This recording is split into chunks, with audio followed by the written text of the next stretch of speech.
നമസ്കാരം. 9 മണി വാർത്ത ആരംഭിക്കുന്നു. തലക്കെട്ടുകൾ. പശ്ചിമേഷ്യയിൽ യുദ്ധം കടുത്തു. ഇറാനിലേക്ക് വീണ്ടും US ആക്രമണം. ഖഷം ദ്വീപിൽ സ്ഫോടന പരമ്പര. ഹോർമുസ് പൂർണ്ണമായും അടച്ച ഇറാൻ. ഒമാൻ തീരത്തെ മിസൈൽ ആക്രമണത്തിൽ കാണാതായ 3 ഇന്ത്യക്കാരിൽ 2 പേർ മരിച്ചെന്ന് സൂചന.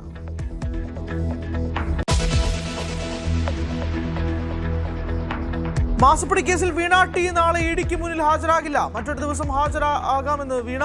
ആരോഗ്യ പ്രശ്നങ്ങൾ ചൂണ്ടിക്കാട്ടി ഇഡിക്ക് ഇമെയിൽ സന്ദേശം. വീണ്ടും സമൻസ് അയക്കാൻ ഇഡി CMR ഉദ്യോഗസ്ഥർ ഇന്ന് ഹാജരാകും. നിപ ആശങ്കയിൽ സംസ്ഥാനം. കോഴിക്കോട് വീണ്ടും വൈറസ് ബാധ. മെഡിക്കൽ കോളേജിൽ പ്രവേശിപ്പിച്ച യുവാവിന്റെ നില ഗുരുതരം. കൂടുതൽ പേരുടെ ശ്രമം പരിശോധനയ്ക്ക് അയക്കും. ഉന്നതതല യോഗം ചേരാൻ ആരോഗ്യവകുപ്പ്.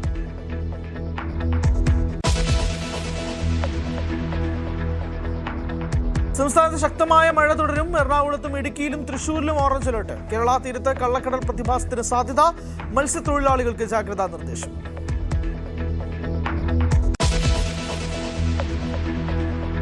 അട്ടപ്പാടിയിലെ ചിറ്റൂരിലും മുള്ളിയിലും കാട്ടാൻ ആക്രമണം. 3 പേർക്ക് പരിക്ക്. ആന ആക്രമിച്ചത് ഓട്ടോ യാത്രക്കാരെയും ആദിവാസി യുവാവിനെ.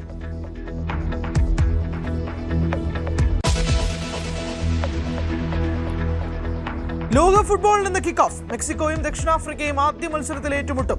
ലോകകപ്പിൽ മാറ്റുരയ്ക്കുന്നത് 48 ടീമുകൾ.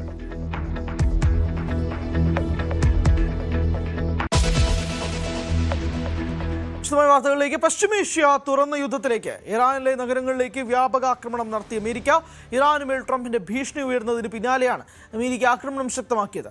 ജനവാസ കേന്ദ്രങ്ങളിലേക്ക് ഉൾപ്പെടെ ആക്രമണം നടക്കുന്നുണ്ട്. ഹോർമുസ് കടലെടുക്ക് പൂർണ്ണമായി അടച്ചാണ് ഇറാന്റെ പ്രതികരണം. ഇതുവഴി ഒരു കപ്പലും കടത്തിവിടില്ലെന്നും സഞ്ചരിച്ചാൽ അത് ശത്രുവിനെ സഹായിക്കുന്നതായി കണക്കാക്കുമെന്നും ഇറാൻ വ്യക്തമാക്കി. അതേസമയം ഒമാൻ തീരത്ത് US മിസൈൽ ആക്രമണത്തിൽ ഇറാനിൽ നിന്നുള്ള എണ്ണക്കപ്പലിന് തീപിടിച്ച് 3 ഇന്ത്യക്കാരെ കാണാതായി. അതിൽ 2 പേർ മരിച്ചെന്നാണ് സൂചന. കപ്പലിലെ 24 ജീവനക്കാരും ഇന്ത്യക്കാരായിരുന്നു. അതിൽ 21 പേരെ രക്ഷിച്ചു. വിനോദ് ചേരുന്നുണ്ട് വിശദാംശങ്ങളുമായി. വിനോദ്, നമുക്ക് ആദ്യം ആ കപ്പൽ ആക്രമണത്തിലേക്ക് വരാം. അതിനകത്ത് മുഴുവൻ ഇന്ത്യക്കാരാണെന്ന് മനസ്സിലാക്കുന്നുണ്ട്. അതിന്റെ വിശദാംശങ്ങൾ ആദ്യം.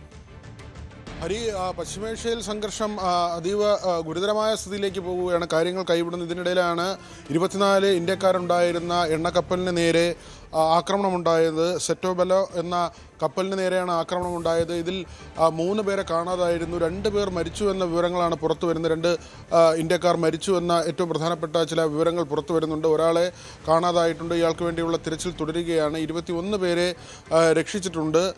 ഈ സംഘർഷം മൂർച്ഛിച്ചതിനെ തുടർന്നാണ് ഇത്തരത്തിൽ എണ്ണക്കപ്പലിന് നേരെ ആക്രമണം ഉണ്ടായത്. അമേരിക്കയും ഇറാനും ഒരുപോലെ ഹോർമൂസിൽ നിലപാട് കടുപ്പിക്കുകയാണ്. ഇറാൻ്റെ അധികാരത്തിലുള്ള കപ്പലുകളൊന്നും കടത്തിവിടില്ല, ഈ സൈനിക ഉപരോധം തുടരുമെന്ന് അമേരിക്ക പറയുമ്പോൾ ഇറാനിലേക്ക് നേരത്തെ ഉണ്ടായ ആക്രമണങ്ങളിൽ അതിനുള്ള തിരിച്ചടി എന്നോണമാണ് ഹോർമൂസ് പൂർണ്ണമായി അടച്ചുകൊണ്ടുള്ള ഇറാൻ്റെ തിരിച്ചടി. ആ തരത്തിൽ ഇറാനും മുന്നറിയിപ്പ് നൽകുന്നുണ്ട്. അതുവഴി കപ്പലുകൾ കടന്നുപോയാൽ അത് ശത്രുവിനെ സഹായിക്കുന്നതായി കണക്കാക്കും. ഏത് രാജ്യത്തിൻ്റെ കപ്പലുകൾ എന്ന് നോക്കില്ല, ആ കപ്പലുകളെ ആക്രമിക്കും എന്ന ഒരു മുന്നറിയിപ്പാണ് ഇപ്പോൾ ഇറാൻ്റെ ഭാഗത്ത് നിന്ന് ഉണ്ടാകുന്നത്. നേരത്തെ ബന്ദർ അബ്ബാസ് ഉൾപ്പെടെ ഇറാൻ്റെ തുറമുഖങ്ങളിലേക്ക് അമേരിക്കയുടെ ആക്രമണം നടന്നിരുന്നു. അവരുടെ അപ്പാച്ചെ ഹെലികോപ്റ്റർ വെടിവെച്ച് ഇട്ടത് മുതലാണ് ഈ തർക്കം രൂക്ഷമാകുന്നത്. മാത്രമല്ല, ഇസ്രായേലിൻ്റെ ഭാഗത്ത് നിന്ന് ലബനനിലേക്കുള്ള ആക്രമണം രൂക്ഷമാകുകയും ചെയ്തു. ഹിസ്ബുള്ള ശക്തി കേന്ദ്രങ്ങളിലേക്കാണ് ലബനൻ്റെ ഭാഗത്ത് നിന്ന് ആക്രമണം ഉണ്ടായത്. ഇതോടുകൂടി ഇറാൻ തിരിച്ചടിക്കുകയായിരുന്നു. സമാധാന കരാർ, താൽക്കാലിക വെടിനിർത്തൽ തുടരുന്നതുമായി ബന്ധപ്പെട്ട ചർച്ചകൾ പുരോഗമിക്കുന്നതിനിടെയാണ് വീണ്ടും കാര്യങ്ങൾ കൈവിട്ടു പോയത്.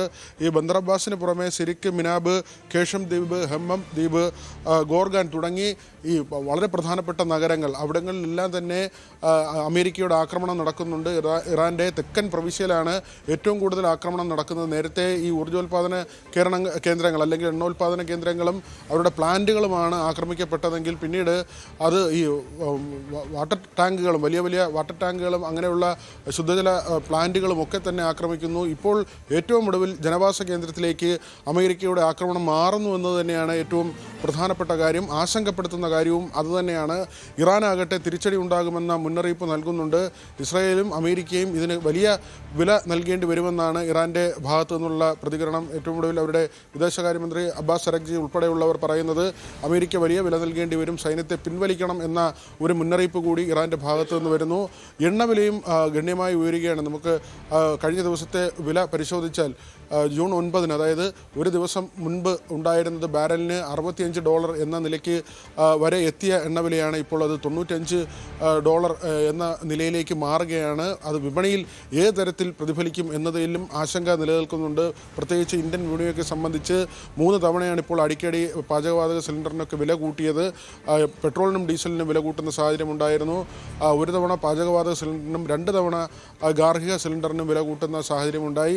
അത്തരത്തിൽ നോക്കുമ്പോൾ ഇനിയുള്ള ദിവസങ്ങളിൽ ഏത് തരത്തിലായിരിക്കും ഇതിൻ്റെ പ്രത്യാഘാതം ഉണ്ടാവുക എന്നത് വളരെ പ്രധാനപ്പെട്ട കാര്യമാണ്. ഓഹരി വിപണിയിലും ഇതിൻ്റെ പ്രതിഫലനങ്ങൾ ഉണ്ടാകുന്നുണ്ട്. ഇന്ത്യ അടക്കമുള്ള രാജ്യങ്ങളെയാണ് ഇത് കൂടുതലായി ബാധിക്കുക. അമേരിക്കയുടെയും റഷ്യയുടെയും ഒക്കെ വിപണിക്ക് ഈ യുദ്ധം കൊണ്ട് അങ്ങനെ ഒരു നഷ്ടമുണ്ടായില്ല. പക്ഷേ അവർക്ക് അമേരിക്കയെ സംബന്ധിച്ച് ചിലവ് കൂടുന്നുണ്ട്. അതിനെ സംബന്ധിച്ചുള്ള എതിർപ്പുണ്ട്. US കോൺഗ്രസിൻ്റെ അനുമതിയില്ല യുദ്ധത്തിലേക്ക് പോകുന്നതിന്. പക്ഷേ ട്രംപ് കഴിഞ്ഞ ദിവസവും കൂടി ട്രൂത്ത് സോഷ്യലിലൂടെ നടത്തിയ പ്രഖ്യാപനം യുദ്ധത്തിലേക്ക് പോവുകയാണ്.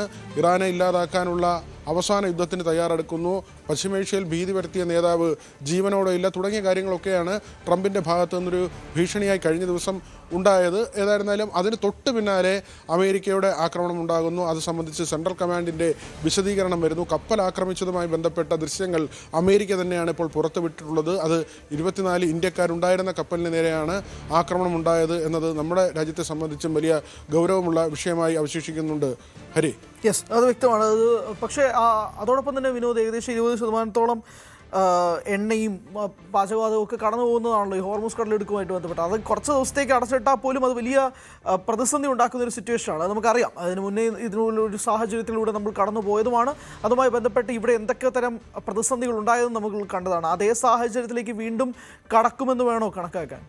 തീർച്ചയായും അങ്ങനെ തന്നെയാണ്. നേരത്തെ പറഞ്ഞതിൽ നമ്മൾ ഈ പാചകവാതകത്തിൻ്റെ വിലയുമായി ബന്ധപ്പെട്ട കാര്യങ്ങൾ സൂചിപ്പിച്ചിരുന്നു. ഗാർഹിക പാചകവാതക സിലിണ്ടറിന് വില കൂട്ടുന്നു, വാണിജ്യ സിലിണ്ടറിന് 2 തവണ വില വർദ്ധിപ്പിക്കുന്ന സാഹചര്യമുണ്ടായി. പെട്രോളിനും ഡീസലിനും ഉൾപ്പെടെ വില വർദ്ധിപ്പിക്കുന്ന സാഹചര്യം, CNG വില വർദ്ധിപ്പിക്കുന്ന സാഹചര്യമുണ്ടായി. ഈ തരത്തിൽ രാജ്യത്ത് വില വർദ്ധിക്കുകയും അതിന് ഒരു ന്യായീകരണം എണ്ണ കമ്പനികളുടെ ഭാഗത്തു നിന്നുണ്ടായത് യുദ്ധം തന്നെയാണ് അതിൻ്റെ ഒരു അടിസ്ഥാനമായത് എന്നതാണ്. മാത്രമല്ല പ്രധാനമന്ത്രി തന്നെ രാജ്യത്തോട് അഭിസംബോധന ചെയ്ത് പറഞ്ഞത് ഈ കാർ പൂളിംഗ് പോലുള്ള കാര്യങ്ങൾ, ഈ പൊതുഗതാഗത സംവിധാനം കൂടുതൽ മെച്ചപ്പെടുത്തണം എന്നതാണ്. അതായത് വാഹനങ്ങളുടെ ഉപയോഗം കുറയ്ക്കണം. ഏത് നിമിഷവും വലിയൊരു യുദ്ധത്തിലേക്ക് പോകാനുള്ള സാധ്യത രാജ്യം മുന്നിൽ കണ്ടിരുന്നു എന്നത് തന്നെയാണ്. ഏതാണ്ട് ഇപ്പോൾ ആ നിലയ്ക്ക് കാര്യങ്ങൾ മാറുന്നു എന്നതാണ്. അമേരിക്കയുടെ ഒരു വെല്ലുവിളി എന്നത്, അല്ലെങ്കിൽ അവരുടെ ഒരു ആത്മവിശ്വാസം പ്രകടിപ്പിക്കൽ എന്നത് ഇറാൻ്റെ സൈനിക ശേഷി പൂർണ്ണമായും ഇല്ലാതായി എന്ന് ട്രംപ് പറയുന്നു. അവരുടെ വ്യോമ സംവിധാനവും അതോടൊപ്പം തന്നെ പ്രതിരോധ സംവിധാനങ്ങൾ, അയൺ ഡോം ഉൾപ്പെടെയുള്ള സംവിധാനങ്ങളിൽ വലിയ കുറവുണ്ടായി, അതില്ലാതായിരിക്കുന്നു.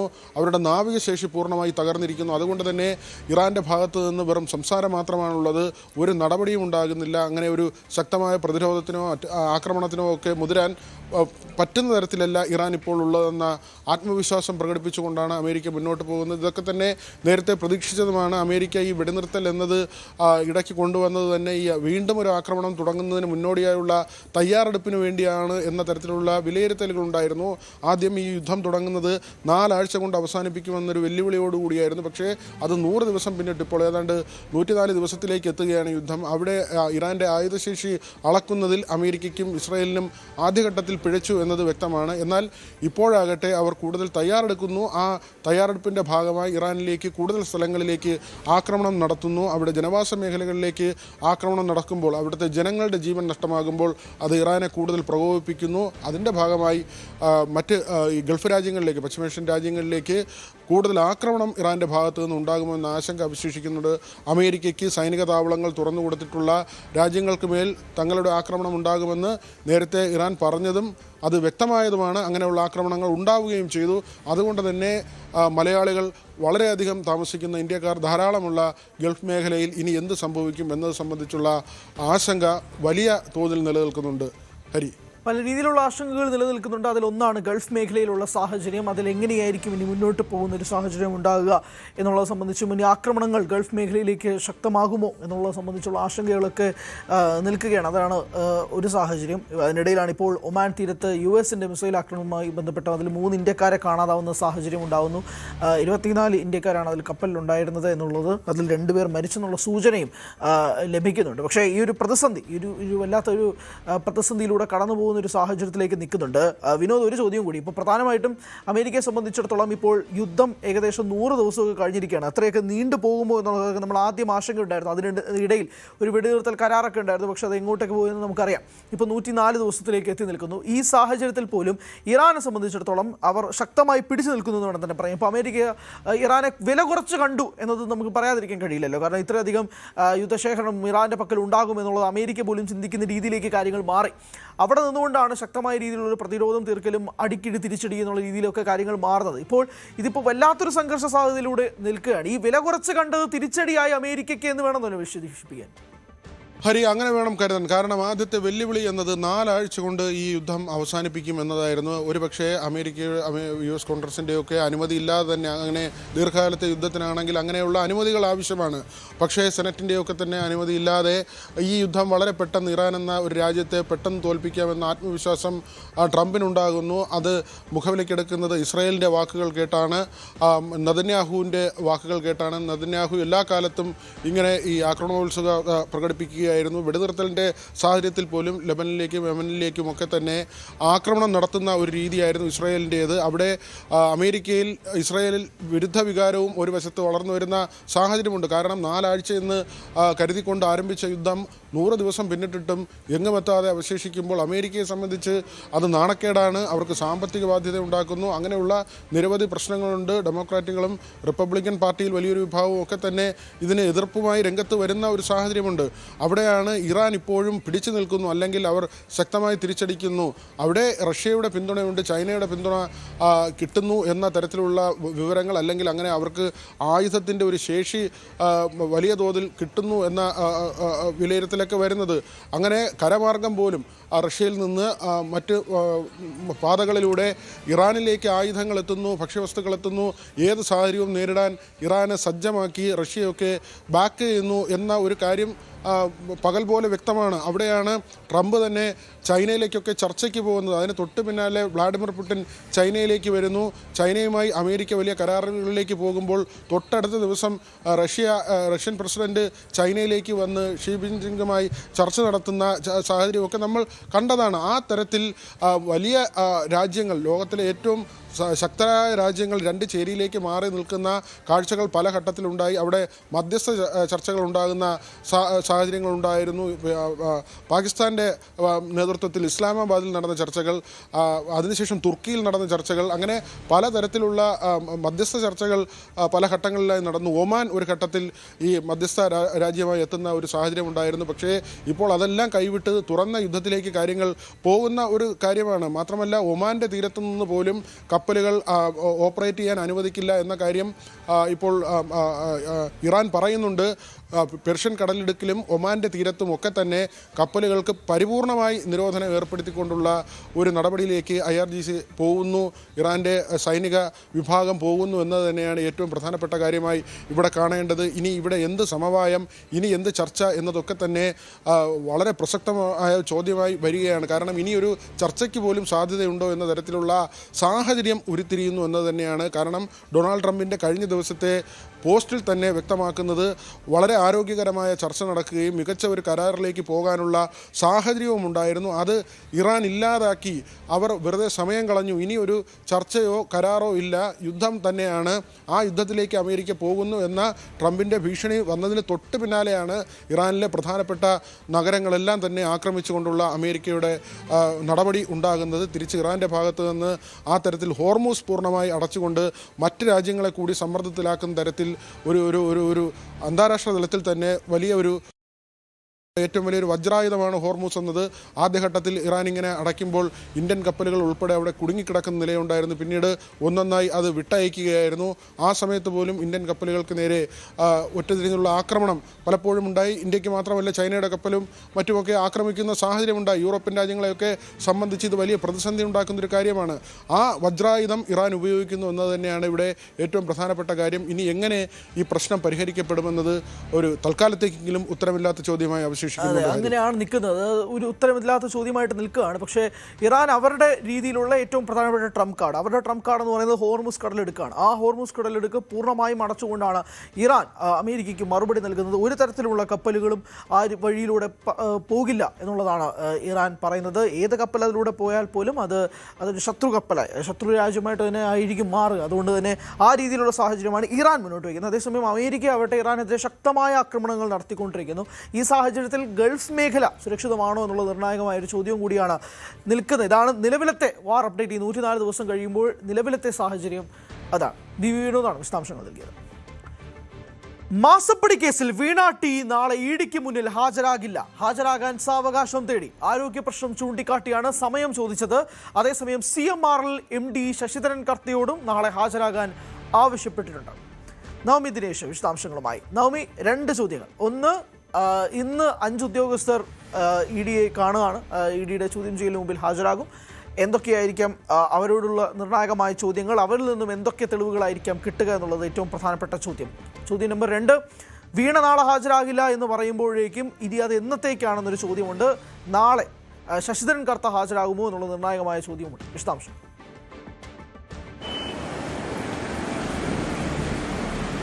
ഹരി, ഈ കേസുമായി ബന്ധപ്പെട്ട് എക്സാലോജിക് CMRL കേസുമായി ബന്ധപ്പെട്ട്, മാസപ്പടി കേസുമായി ബന്ധപ്പെട്ട് ഏറ്റവും പ്രധാനപ്പെട്ട കാര്യം അത് വീണ വിജയനെ ചോദ്യം ചെയ്യലാണ്. നാളെയാണ് വീണ വിജയനോട് ചോദ്യം ചെയ്യലിന് ഹാജരാകണമെന്ന് ആവശ്യപ്പെട്ടുകൊണ്ട് ED സമൻസ് അയച്ചത്. പക്ഷേ EDക്ക് മറുപടിയായി വീണ വിജയൻ നൽകിയത് ഇപ്പോൾ ചോദ്യം ചെയ്യലിന് ഹാജരാകാൻ കഴിയില്ല എന്നാണ്. വീണ ചൂണ്ടിക്കാട്ടുന്നത് ആരോഗ്യ പ്രശ്നങ്ങളാണ്. അങ്ങനെയാണെങ്കിൽ ആരോഗ്യ പ്രശ്നങ്ങൾ ഉണ്ട് എന്ന് സ്ഥിരീകരിക്കുന്നതിന്റെ രേഖകളടക്കം EDക്ക് കൈമാറിയാൽ മാത്രമേ ED അത് അംഗീകരിക്കുകയുള്ളൂ. എന്തായാലും അത്തരത്തിലുള്ള രേഖകളും ED ആവശ്യപ്പെട്ട മറ്റു ചില രേഖകളും അഭിഭാഷകൻ മുഖേന കൊടുത്തയക്കാമെന്നാണ് വീണ വിജയൻ EDക്ക് നൽകിയിരിക്കുന്ന മറുപടി മെയിലിൽ പറയുന്നത്. അങ്ങനെയാണെങ്കിൽ ഏത് ദിവസത്തേക്കാണോ ഇന്നിപ്പോൾ ആരോഗ്യ പ്രശ്നം ചൂണ്ടിക്കാട്ടിയെങ്കിൽ മറ്റൊരു ദിവസത്തേക്കായിരിക്കും ചോദ്യം ചെയ്യലിന് ഹാജരാകണമെന്ന് ആവശ്യപ്പെട്ടുകൊണ്ട് ED സമൻസ് അയക്കുക. അത് ഇന്ന് തന്നെ ആ സമൻസ് അയക്കും. അങ്ങനെയാണെങ്കിൽ പുതിയ തീയതി എന്നാണ് ഇനി അറിയേണ്ടത്. ഉടനെ തന്നെ, വളരെ വൈകാതെ തന്നെ വീണ്ടും ED നോട്ടീസ് അയക്കുമെന്നാണ് അറിയാനായി സാധിക്കുന്നത്. ആദ്യം വീണ വിജയൻ ഹാജരാകുമെന്നൊക്കെ പറഞ്ഞിരുന്നെങ്കിൽ പോലും ഇന്നലെ വൈകിട്ടോടു കൂടിയാണ് വീണ പറയുന്നത് തനിക്ക് ഇന്ന് ഹാജരാകാൻ കഴിയില്ല, ആരോഗ്യ പ്രശ്നങ്ങളുണ്ടെന്ന്. പക്ഷേ ആവശ്യപ്പെട്ട രേഖകളെല്ലാം തന്നെ EDക്ക് മുന്നിൽ വക്കീൽ മുഖേന ഹാജരാക്കാം എന്നുകൂടി വീണ മറുപടി അയച്ച ഇമെയിലിൽ വ്യക്തമാക്കുന്നുണ്ട്. ഇനി അറിയേണ്ടത് എന്നാണ് വീണയെ ചോദ്യം ചെയ്യാൻ വിളിപ്പിക്കുക എന്നതാണ്. അതോടൊപ്പം തന്നെ നാളെ ശശിധരൻ കർത്തേനെ ചോദ്യം ചെയ്യാൻ വിളിപ്പിച്ചിട്ടുണ്ടായിരുന്നു. പക്ഷേ ശശിധരൻ കർത്തയ്ക്ക് നമുക്കറിയാം ആരോഗ്യ പ്രശ്നങ്ങളുള്ളൊരു വ്യക്തിയാണ്. ED അയാളുടെ വീട്ടിൽ നടത്തിയ റെയ്ഡിൽ പോലും അദ്ദേഹം പങ്കാളിയായിരുന്നില്ല, ആശുപത്രിയിലായിരുന്നു. ഇനിയിപ്പോൾ നാളെ ചോദ്യം ചെയ്യലിന് ഹാജരാകുമോ എന്നതും വ്യക്തമായിട്ടില്ല. എന്തായാലും ഇന്ന് തന്നെ അതിലൊരു മറുപടി അദ്ദേഹം നൽകുമെന്നാണ് അറിയാനായി സാധിക്കുന്നത്. ഇനി എത്ര മാറ്റിവെച്ചാലും EDക്ക് മുന്നിൽ ഇവർക്ക് 2 പേർക്കും ഹാജരായേ മതിയാകൂ. കാരണം അത്രയും നിർണായകമായ കേസാണ്. കോടതി അടക്കം ഇതിന്റെ അന്വേഷണവുമായി മുന്നോട്ട് പോകട്ടെ എന്ന് പറഞ്ഞിട്ടുണ്ട്. ഇനിയിപ്പോൾ ഇവർ സുപ്രീം കോടതിയെ സമീപിക്കേണ്ട ഒരു കാലതാമസമാണോ ഈ ചോദ്യം ചെയ്യലിന് വരാത്തതോടുകൂടി അല്ലെങ്കിൽ നീട്ടിവെക്കുന്നതോടുകൂടി അവർ മുന്നിൽ കാണുന്നതെന്ന് വ്യക്തമായിട്ടില്ല. എന്തായാലും സുപ്രീം കോടതി അടക്കം സമീപിക്കാനാണ് CMRL തീരുമാനിച്ചിരിക്കുന്നത്. അതിന്റെ സാവകാശമടക്കം ഹൈക്കോടതി ഡിവിഷൻ ബെഞ്ചിനോട് ആരാഞ്ഞെങ്കിൽ പോലും കോടതി അത് തള്ളുകയായിരുന്നു. അന്വേഷണവുമായി മുന്നോട്ട് പോകട്ടെ എന്ന് പറയുന്നു. 12 ഇടങ്ങളിൽ നടത്തിയ റെയ്ഡ്, ആ റെയ്ഡുകൾക്ക് ഒടുവിൽ ശേഖരിച്ച വിവരങ്ങൾ, ആ വിവരങ്ങൾ ക്രോഡീകരിച്ചുള്ള ഒരു ചോദ്യം ചെയ്യൽ തന്നെയായിരിക്കും വീണ വിജയനെയും ശശിധരൻ കർത്തയെയും കാത്തിരിക്കുന്നത്. എന്തായാലും വീണ വിജയൻ നാളെ ഹാജരാകില്ല. ഇനി അറിയേണ്ടത് ശശിധരൻ കർത്ത ഹാജരാകുമോ എന്നാണ്. ഒപ്പം ഹരി സൂചിപ്പിച്ചതുപോലെ തന്നെ 5 ED ഉദ്യോഗസ്ഥർ അവർ ഇന്നും നാളെയൊക്കെ ആയിട്ടായിരിക്കും ചോദ്യം ചെയ്യലിന് ഹാജരാകുക എന്നാണ് നമുക്ക് അറിയാനായി സാധിക്കുന്നത്. അങ്ങനെയാണെങ്കിൽ ഇന്ന് 10 മണിയോടുകൂടി തന്നെ ഇവർ ചോദ്യം ചെയ്യലിന് ഹാജരാകും. ഇവർക്കും ഈ മാസപ്പടി കേസുമായി ബന്ധപ്പെട്ട് എന്തെങ്കിലും വിവരങ്ങൾ അറിയാമോ, ഈ എക്സാലോജിക്ക് എന്ത് സേവനമാണ് CMRL നൽകിയത്, ഇതൊക്കെ ജീവനക്കാരുടെ അറിവോടുകൂടിയായിരുന്നു. ഇത്രയും പണം എങ്ങനെയാണ് വീണയുടെ അക്കൗണ്ടിൽ അടക്കം എത്തുന്നത് എന്നീ കാര്യങ്ങളായിരിക്കും ജീവനക്കാരിൽ നിന്നും ചോദിച്ചറിയുക. വ്യക്തമാണ്. നവമിയാണ് വിശദാംശങ്ങൾ നൽകിയത്. കോഴിക്കോട് ജില്ലയിൽ വീണ്ടും നിപ വൈറസ് ബാധ സ്ഥിരീകരിച്ചു. രോഗി ഗുരുതരാവസ്ഥയിൽ വെന്റിലേറ്ററിലാണ്. ഫറൂഖ് സ്വദേശിയായ 43-കാരനാണ് കോഴിക്കോട് മെഡിക്കൽ കോളേജ് ലാബിൽ നടത്തിയ പ്രാഥമിക പരിശോധനയിൽ രോഗം സ്ഥിരീകരിച്ചത്. ക്ലീനിംഗ് തൊഴിലാളിയായ ഇയാൾ ഫറൂഖിലെ ഒരു പഴയ ഗോഡൌൺ വൃത്തിയാക്കാൻ പോയപ്പോഴാകാം വൈറസ് ബാധയുണ്ടായതെന്നാണ് പ്രാഥമിക നിഗമനം. ജാഗ്രതാ നിർദ്ദേശം നൽകിയിട്ടുണ്ട്. ഇതിൻ്റെ ഒരു ഫൈനൽ വരുന്നത് നാഷണൽ ഇൻസ്റ്റിറ്റ്യൂട്ട് ഓഫ് വൈറോളജിയിൽ നിന്നുള്ള റിസൾട്ടാണ് ഇനി വരാൻ ബാക്കിയുള്ളത്. എന്നാലും ലക്ഷണങ്ങൾ പരിശോധിക്കുമ്പോൾ ഇത് നിപ തന്നെയാണെന്ന് സ്ഥിരീകരിച്ചിട്ടുണ്ട്. പക്ഷേ ഇദ്ദേഹം ഒരു സമ്പർക്കം കുറച്ച് കൂടുതലുണ്ട്. അദ്ദേഹം മറ്റേ OP സെക്ഷനിലാണ് ആദ്യം പോയത്. അതിനുശേഷം അദ്ദേഹത്തിന് MRI സ്കാനിങ് നടത്തിയിട്ടുണ്ട്, എക്കോ ടെസ്റ്റ് നടത്തിയിട്ടുണ്ട്. അപ്പോൾ അതുകൊണ്ട് കുറച്ച് വിപുലമായിട്ടുള്ള സമ്പർക്കം ഉണ്ടായിട്ടുണ്ട്. അതുകൊണ്ട് തന്നെ ജീവനക്കാരോടൊക്കെ ക്വാറന്റൈനിൽ പോകാൻ ആവശ്യപ്പെട്ടിട്ടുണ്ട്. അപ്പോൾ ഇതുവരെയായിട്ട് ഭയപ്പെടാനൊന്നുമില്ല. പക്ഷേ ഈ പേഷ്യൻ്റ് അദ്ദേഹം ഒരു ഗോഡൗൺ വാടകയ്ക്കെടുത്ത് അദ്ദേഹം തന്നെ ക്ലീൻ ചെയ്തു എന്നാണ് പറയുന്നത്. അവിടെ ഒരുപക്ഷെ വവ്വാലിൻ്റെ സാന്നിധ്യം ഉണ്ടായിരിക്കാം. അങ്ങനെയാണ് ഇദ്ദേഹത്തിന് ഒരിക്കൽ പനി വന്ന് മാറിയതാണ്. പക്ഷേ വീണ്ടും പനി വന്നു. അങ്ങനെയാണ് വീണ്ടും ഇദ്ദേഹത്തിന് അഡ്മിറ്റ് ചെയ്തത്. അപ്പോൾ 2-3 തവണ അദ്ദേഹം ആശുപത്രിയിൽ സന്ദർശിച്ചിട്ടുണ്ട്. MS അനീഷ് കുമാർ ചെയ്യുന്നുണ്ട് വിശദാംശങ്ങളുമായി. അനീഷ്, ഈ പൂനെയിലെ വൈറോളജി ഇൻസ്റ്റിറ്റ്യൂട്ടിലേക്ക് ഇദ്ദേഹത്തിൻ്റെ സ്രവം അയച്ചിട്ടുണ്ടല്ലോ, അതിൻ്റെ റിസൾട്ട് വരാൻ എപ്പോഴായിരിക്കും? അപ്പോഴാണല്ലോ ഒരു ഔദ്യോഗിക സ്ഥിരീകരണം ഉണ്ടാവും. ഇതൊരു പ്രാഥമിക സ്ഥിരീകരണം മാത്രമല്ലേ?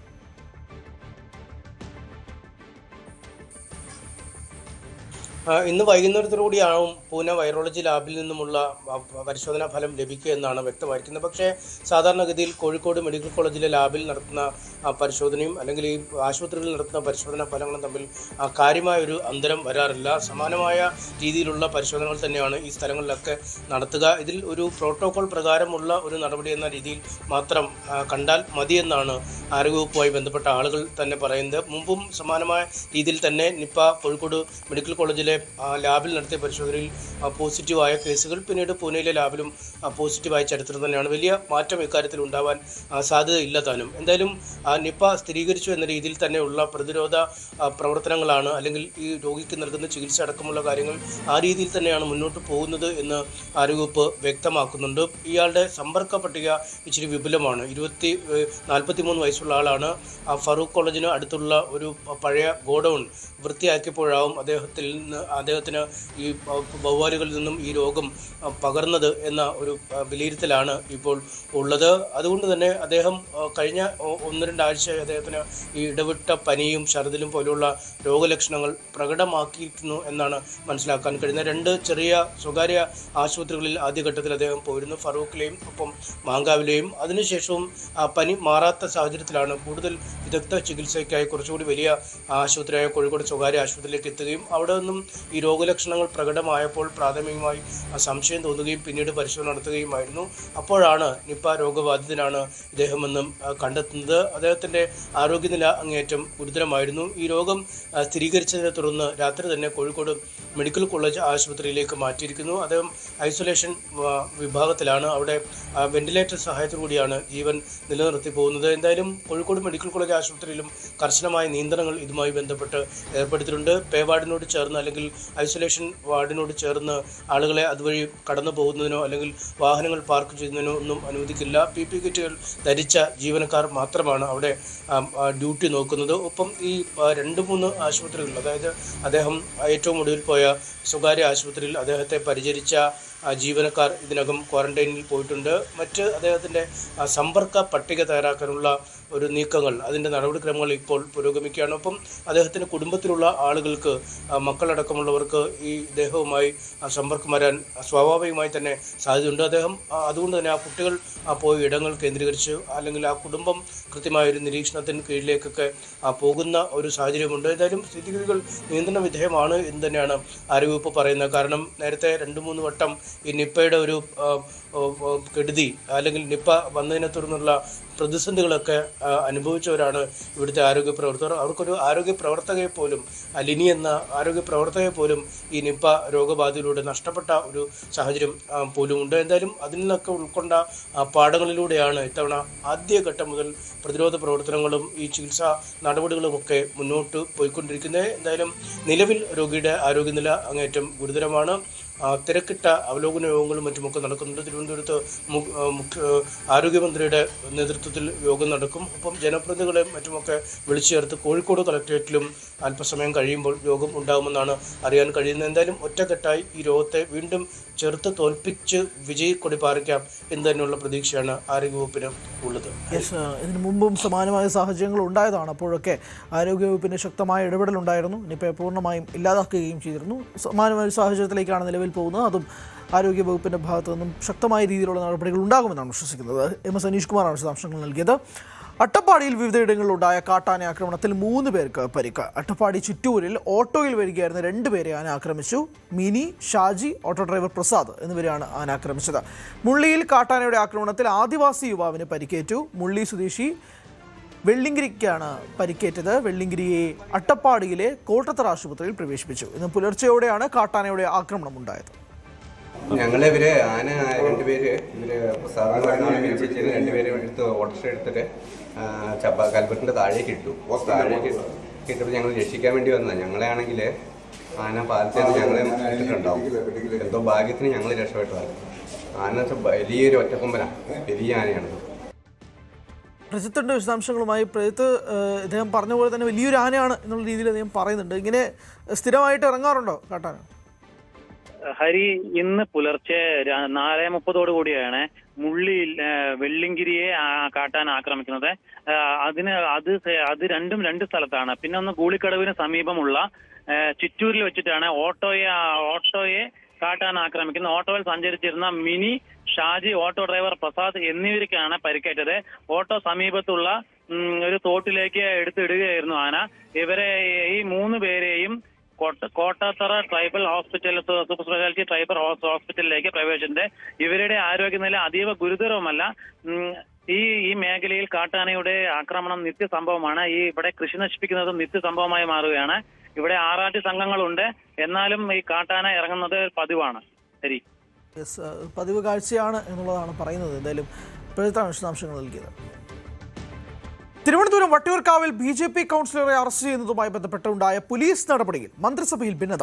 ആകാശത്തേക്ക് വെടിയുതിർത്ത പോലീസ് നടപടിയെ അഭിനന്ദിച്ചുകൊണ്ട് ആഭ്യന്തരമന്ത്രി രമേശ് ചെന്നിത്തല രംഗത്തെത്തിയപ്പോൾ സ്ഥലം MLA കൂടിയായ K മുരളീധരൻ പോലീസ് അനാവശ്യ സംഘർഷങ്ങൾ ഉണ്ടാക്കരുതെന്നായിരുന്നു പ്രതികരിച്ചത്. ജനങ്ങൾക്കിടയിൽ ഇത് ആശങ്കയ്ക്ക് വഴിവെക്കുമെന്നും മുരളീധരൻ കൂട്ടിച്ചേർത്തു. ഇതോടെ വിഷയത്തിൽ മന്ത്രിസഭയിലെ ഭിന്നത പരസ്യമായി. ആവശ്യമില്ലാത്ത വെടിവെച്ചാണ്.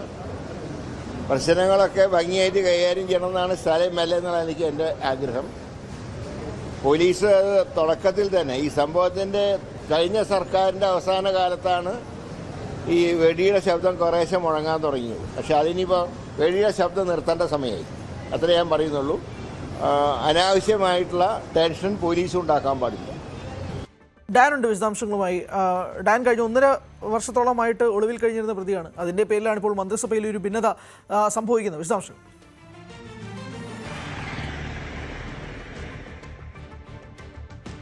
തിരുവനന്തപുരം വട്ടിയൂർക്കാവിൽ മണ്ഡലത്തിന്റെ ഭാഗമായുള്ള വാഴോട്ടുകോണം വാർഡ് കൗൺസിലറായ സുഗതനെ അറസ്റ്റ് ചെയ്യുന്നതുമായി ബന്ധപ്പെട്ട് കഴിഞ്ഞ ദിവസം വാഴോട്ടുകോണത്തുണ്ടായ സംഘർഷങ്ങളുടെ പശ്ചാത്തലത്തിലായിരുന്നു വട്ടിയൂർക്കാവ് CI സംഘർഷങ്ങൾക്ക് അയവ് വരുത്തുന്നതിന്റെ ഭാഗമായി സുഗതനെ അറസ്റ്റ് ചെയ്യുന്നതിന് വേണ്ടി ആകാശത്തേക്ക് വെടിയുതിർത്തത്.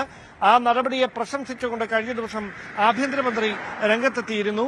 സംഘർഷങ്ങൾ ഒഴിവാക്കാനായി സുഗതനെ അറസ്റ്റ് ചെയ്തുകൊണ്ട് പോകാനായി പോലീസ് നടത്തിയ നീക്കം അഭിനന്ദനാർഹമാണ്. അതിന് നേതൃത്വം നൽകിയ ഉദ്യോഗസ്ഥരെ പ്രത്യേകം അഭിനന്ദിക്കുന്നുവെന്നായിരുന്നു ആഭ്യന്തരമന്ത്രിയുടെ പരാമർശം. അതിന് പിന്നാലെയാണ് ഈ നടപടിയിൽ പരസ്യമായി വിയോജിപ്പ് അറിയിച്ചുകൊണ്ട് വട്ടിയൂർക്കാവ് MLA കൂടിയായ മന്ത്രി K മുരളീധരൻ രംഗത്തെത്തിയിരിക്കുന്നത്. അദ്ദേഹം അനാവശ്യമായ വെടിയുച്ചകൾ ജനങ്ങൾക്കിടയിൽ ആശങ്കയുണ്ടാക്കും, അത് ഇവിടം കൊണ്ട് നിർത്തുന്നതാണ് നല്ലത്. നേരത്തെ കഴിഞ്ഞ സർക്കാരിന്റെ അവസാന കാലത്താണ് ഇത്തരം സംഭവങ്ങളൊക്കെ തുടങ്ങിയത്. അതുകൊണ്ട് ഇനി അത് ആവർത്തിക്കാതിരിക്കുന്നതാണ് നല്ലത്. ഇപ്പോൾ അത്രയും മാത്രമേ പറയുന്നുള്ളൂ എന്നായിരുന്നു K മുരളീധരന്റെ പ്രതികരണം. ഇതോടെ മന്ത്രിസഭയിൽ തന്നെ ഈ വിഷയവുമായി ബന്ധപ്പെട്ട് പരസ്യമായി 2 പ്രധാനപ്പെട്ട വകുപ്പുകൾ ചെയ്യുന്ന മന്ത്രിമാർക്കിടയിൽ വ്യത്യസ്തമായ അഭിപ്രായങ്ങൾ പരസ്യ പ്രതികരണമായി തന്നെ രംഗത്ത് വരുന്ന ഒരു പശ്ചാത്തലമാണ് ഉണ്ടായിരിക്കുന്നത്. അങ്ങനെയെങ്കിൽ പാർട്ടി തലത്തിലും അത് വിമർശനങ്ങൾക്ക് വഴിവെക്കുമെന്ന് തന്നെയാണ് സൂചന. അതോടൊപ്പം ഈ വിഷയത്തിൽ അനുനയ നീക്കത്തിന്റെ ഭാഗമായി ഒരു ചർച്ചയിലേക്ക് കടക്കാനാണ് സാധ്യത. കാരണം ഇത് അനാവശ്യമായി ഒരു രാഷ്ട്രീയ ആയുധമായി മറ്റുള്ളവർക്ക് നൽകാനുള്ള മറ്റ് എതിർ രാഷ്ട്രീയ ചേരികൾക്കൊരു രാഷ്ട്രീയ ആയുധം വെച്ചു മാറുന്നതിന് തുല്യമാകും. അങ്ങനെയൊരു സാഹചര്യം ഇപ്പോൾ ഉണ്ടാക്കേണ്ടതില്ല. അതുകൊണ്ട് അനുനയ നീക്കത്തിലൂടെ പ്രശ്നങ്ങൾ പരിഹരിക്കണം. സുഗതനെ അറസ്റ്റ് ചെയ്തത് സുഗതനുമായി ബന്ധപ്പെട്ട വ്യക്തിപരമായ കേസുകളുടെ അടിസ്ഥാനത്തിലാണ്. അതിനാണ് പ്രാമുഖ്യം നൽകുന്നത്. അതിനപ്പുറത്തേക്ക് അതിൽ രാഷ്ട്രീയ നേട്ടത്തിനുള്ള അവസരം ആർക്കും ഉണ്ടാക്കരുത് എന്ന ഒരു നിലപാടിലാണ് കോൺഗ്രസിലെ മുതിർന്ന നേതാക്കളിൽ ഒരു വിഭാഗം. വ്യക്തമാണ്. ഡാൻ കുഞ്ഞാണ് വിശദാംശങ്ങൾ നൽകിയത്.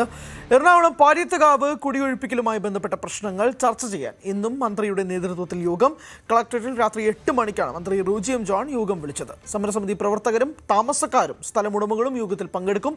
തർക്കം ഭൂമിയുടെ ഏതെങ്കിലും ഒരു ഭാഗത്ത് 5 സെന്റ് സ്ഥലം 7 താമസക്കാർക്കായി പതിച്ചു നൽകാനാണ് ഉടമകളോട് സർക്കാർ ആവശ്യപ്പെട്ടത്. ഇതിൽ സ്ഥലമുടമകളായ കണ്ണാട്ട് കുടുംബം ഇന്ന് തീരുമാനം പറയും. നവമി വിശദാംശം.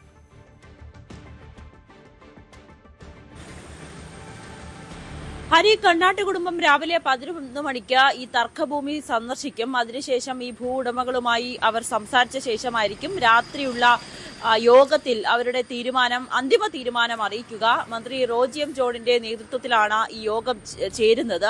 മന്ത്രിക്കാണ് അതിന്റെ ചുമതല. എറണാകുളം ജില്ലയുടെ ചുമതല കൂടിയുള്ള വ്യക്തിയാണ് ഉന്നത വിദ്യാഭ്യാസ മന്ത്രിയായിട്ടുള്ള റോജി എം ജോൺ. അദ്ദേഹത്തിന്റെ നേതൃത്വത്തിൽ നടക്കുന്ന യോഗത്തിലായിരിക്കും ഇന്ന് ഈ പ്രശ്നം പരിഹരിക്കുന്ന ഒരു ഘട്ടത്തിലേക്ക് തന്നെ എത്തിയെന്ന് നമുക്ക് പറയേണ്ടി വരും. ഈ 7 കുടുംബങ്ങൾക്ക് ഈ തർക്കഭൂമിയിലെ തന്നെ 5 സെന്റ് വീതം വീതിച്ച് നൽകിയതിന് ഒടുവിൽ അവിടെ സർക്കാർ തന്നെ വീട് വെച്ച് നൽകും എന്നൊരു ധാരണയാണ് ഇപ്പോൾ സർക്കാർ എത്തി നിൽക്കുന്നത്.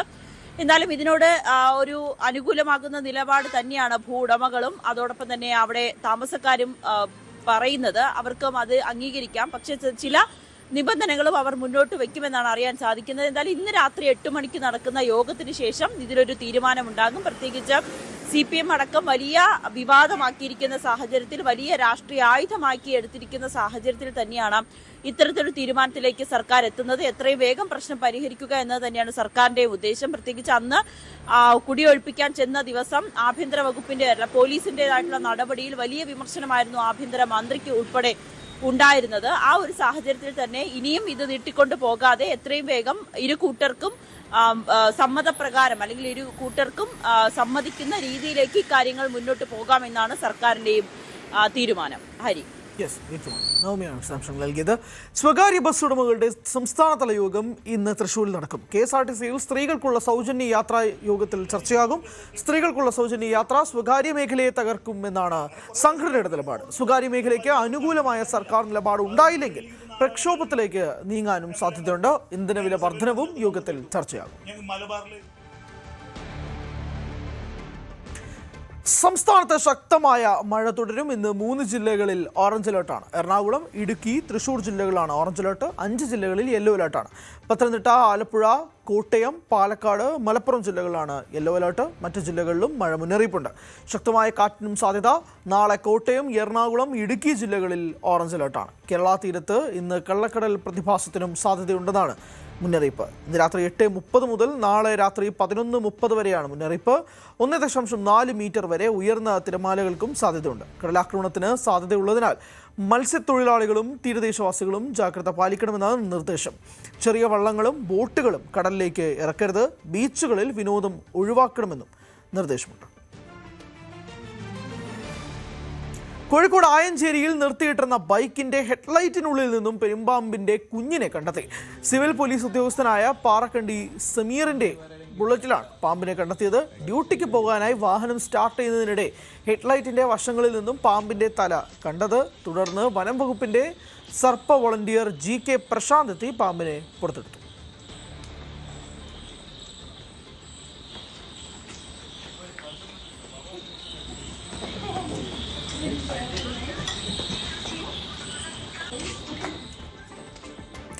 ഇടവേളയ്ക്ക് ശേഷം വാർത്തകളിലേക്ക്.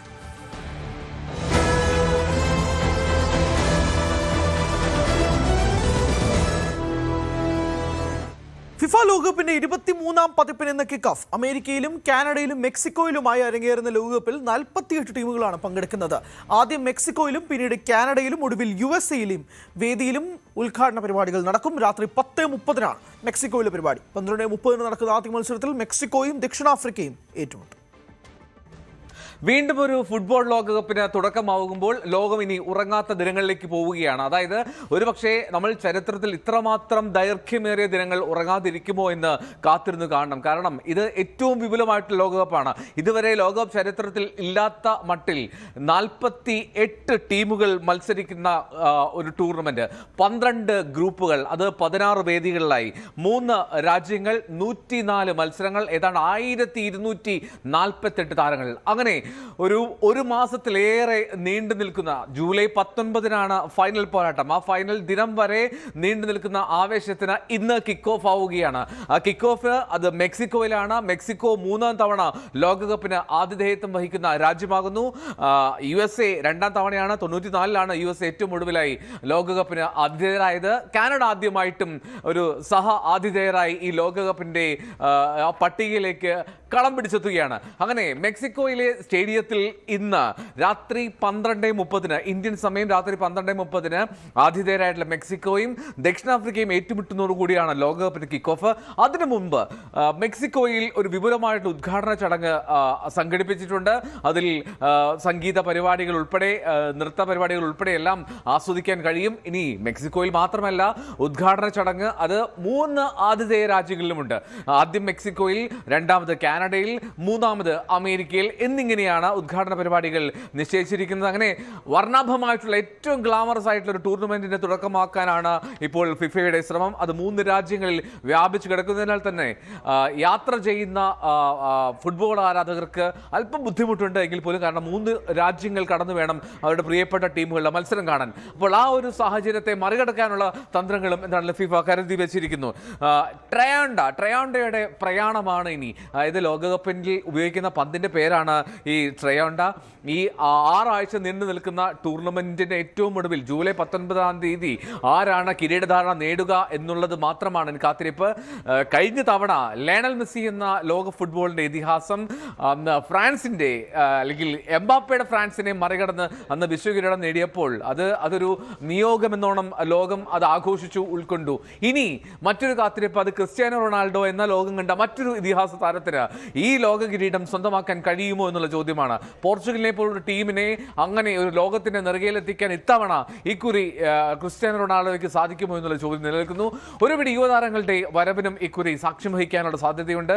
നമ്മൾ പേരുകളിൽ അത് വിനീഷ്യസ് ജൂനിയറും ലയണൽ മെസ്സിയും അല്ലെങ്കിൽ ക്രിസ്ത്യാനോ റൊണാൾഡോയും എർലിംഗ് ഹാലൻഡും ഒക്കെയാണ് പറയുകയെങ്കിൽ പോലും അതിനേക്കാൾ ഉപരി ഒരുപാട് യുവ താരങ്ങൾ, യാമിൻ ലമാലിനെ പോലുള്ളവരുടെ ലോകകപ്പായി ഇത് മാറാനുള്ള സാധ്യതയാണ് പ്രധാനമായും ചൂണ്ടിക്കാണിക്കുന്നത്. എന്താണെങ്കിലും അമേരിക്കയിലെ 11 വേദിയിൽ, മെക്സിക്കോയിൽ 3, കാനഡയിൽ 2, അങ്ങനെ 16 വേദികളിലാണ് ടൂർണമെന്റ് നടക്കുന്നത്.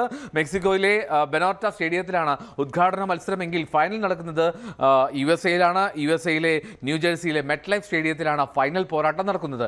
അങ്ങനെ ജൂലൈ 19 വരെ നീളുന്ന ആ പോരാട്ടത്തിന്, ആ മാമാങ്കത്തിന്, കാർണിവലിന് ഇന്ന് തുടക്കമാവുകയാണ്. 52 വർഷത്തിന് ശേഷം ഹെയ്ത്തിയും കോങ്കോയും ലോകവേദിയിലേക്ക് മടങ്ങിയെത്തുന്നു എന്നുള്ളതും വളരെ സന്തോഷകരമായിട്ടുള്ള കാര്യമാണ്. ഇനി മാത്രമല്ല 40 വർഷത്തിന് ശേഷമാണ് ഇറാഖ് ലോകകപ്പിൽ കളിക്കുന്നത്. അങ്ങനെ മടങ്ങിവരവ് നടത്തുന്ന ഒരുപിടി ടീമുകളും ഇതിന്റെ ഭാഗമാണ്. ഓസ്ട്രിയ, സ്കോട്ട്ലൻഡ്, നോർവേ, ഇവർ 28 വർഷങ്ങൾക്ക് ശേഷമാണ് ഈ ലോകകപ്പ് കളിക്കുന്നത്. അങ്ങനെ ഏറ്റവും സന്തോഷകരമായിട്ടുള്ള ഫുട്ബോൾ നിമിഷങ്ങൾക്ക്, ഫുട്ബോൾ ഡ്രാവുകൾക്കാണ് ഇന്ന് കിക്ക് ഓഫ് ആവാൻ പോകുന്നത്. വേൾഡ് കപ്പ് ആവേശത്തിലാണ് നാട്. ഫുട്ബോൾ പ്രേമികളായ ഫിറ്റ്നസ് ഫ്രീക്കുകൾക്കായി വ്യത്യസ്തമായൊരു മത്സരം സംഘടിപ്പിച്ചിരിക്കുകയാണ് തൃശൂർ പേരാമംഗലത്തെ മസിൽ ഫാക്ടറി ഫിറ്റ്നസ് സെന്റർ. പ്രായഭേദമന്യേ വൻ ജനപങ്കാളിത്തമാണ് മത്സരത്തിൽ ഉണ്ടായത്.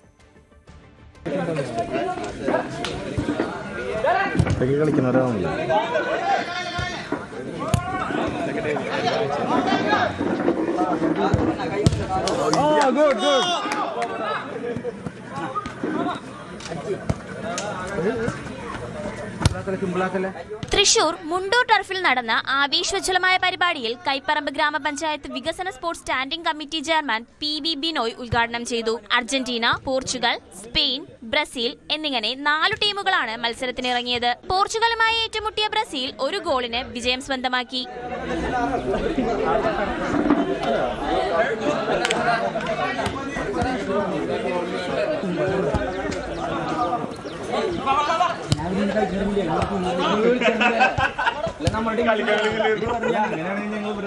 ലഹരിക്കെതിരെ ഒന്നായി പോരാടാമെന്ന സന്ദേശം കൂടി മുന്നോട്ട് വെച്ചാണ് പേരാമംഗലത്തെ മസിൽ ഫാക്ടറി ഫിറ്റ്നസ് സെന്റർ മത്സരം സംഘടിപ്പിച്ചത്. ഫുട്ബോൾ മത്സരത്തിൽ പങ്കെടുക്കാൻ കഴിയാത്തവർക്കായി സൂംബയും ഒരുക്കി. ന്യൂസ് 18 തൃശൂർ.